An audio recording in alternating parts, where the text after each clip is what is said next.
It often happens that people want to play a piano piece and they take the sheet music and they know where to start, and however they try to play it and they get it wrong, they make a lot of mistakes.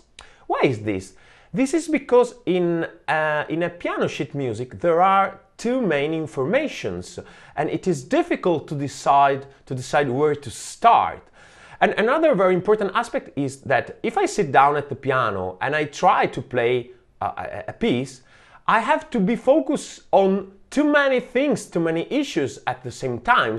The right piano technique, the fingering, which key should I have to lower, the key signature, the tempo indication, the slurs, the keeping time, and so on and so on. And it is very difficult to be focused on all of these aspects at the same times. So how can we resolve this problem? How can we get over this obstacle? What we have to do is to simplify.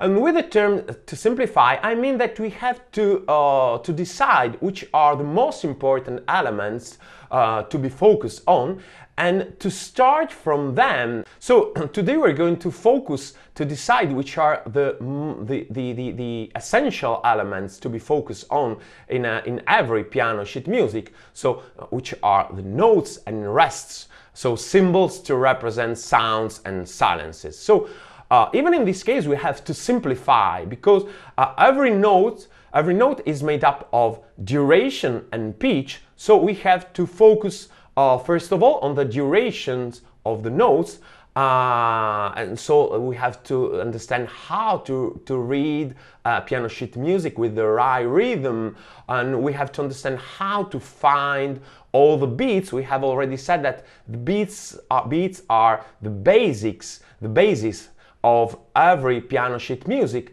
and so it is very important to understand how to find them.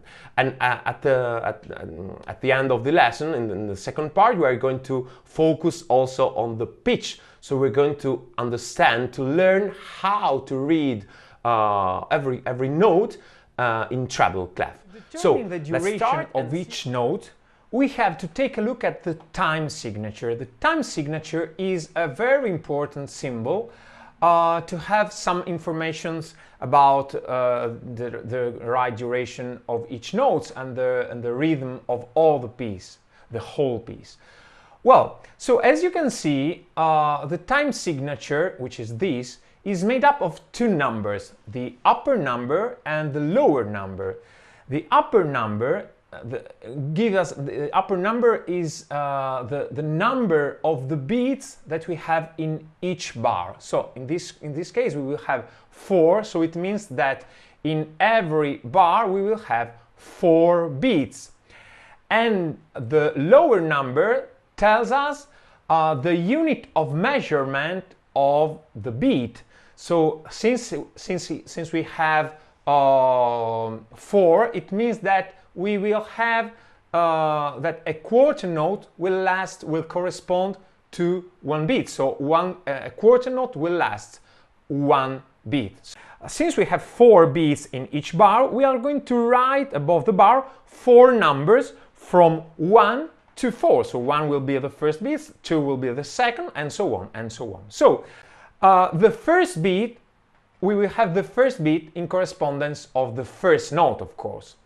So this first note, the first note is a quarter note, so it lasts 1 beat. So of course the second beat will occur on the second note, this second quarter note. So this is again a quarter note, so it lasts 1 beat. So the third beat we will have the third beat above the third note, this half note. And of course, this note is a half note, is a minim. It lasts double the time than a quarter note. So it lasts 2 beats. So we will have the fourth beat here. So in correspondence, it will be halfway through this half note. Okay. Now we come to the second bar, and here we have a whole note rest, so we don't have enough informations to know where to write the different beats. So now the same situation on the 6th bar. So the first beat will be on the first note, the second on the second note, and then we have a half note rest. So again, the third and the fourth will be written like this. And now we come to the 7th bar. Now we come to the 7th bar. We have a half note. We have two half notes. Two half notes. Sorry, we have two half notes. So the first beat will be above the note, and the second will be halfway through this note. The third will be, of course, on this note, and the fourth will be.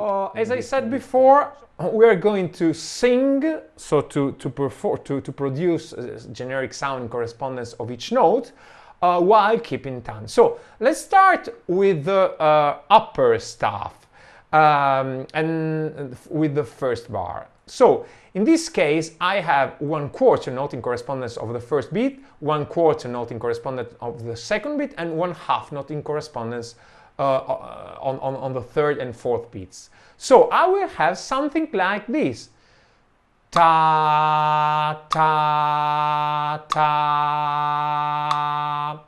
As you can see, the third note will last 2 beats. So when I say ta, I have 2 beats. Okay, this is the first bar. In the second bar, I have a whole note rest for the upper staff. So I'm not singing anything, I'm only keeping time. So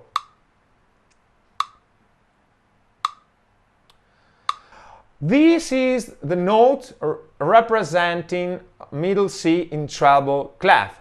And what about the other sounds? Now we have to understand how to name, how to determine, how to write all the other notes representing the other sounds, so higher or lower than middle C. So to represent sounds with higher pitch from middle C, we have to go up in this staff. So I have to move up in this direction.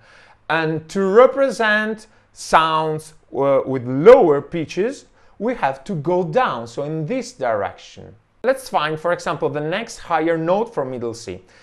I have to write it on the next higher space, so here, which is the space below the staff, and it will be called, of course, D, because if I start from C, the next note is, the next letter is D. Okay, then if I want to go to a higher note, I have to write it on the first line, so on the higher line, which is this note, and of course this will be called an E note.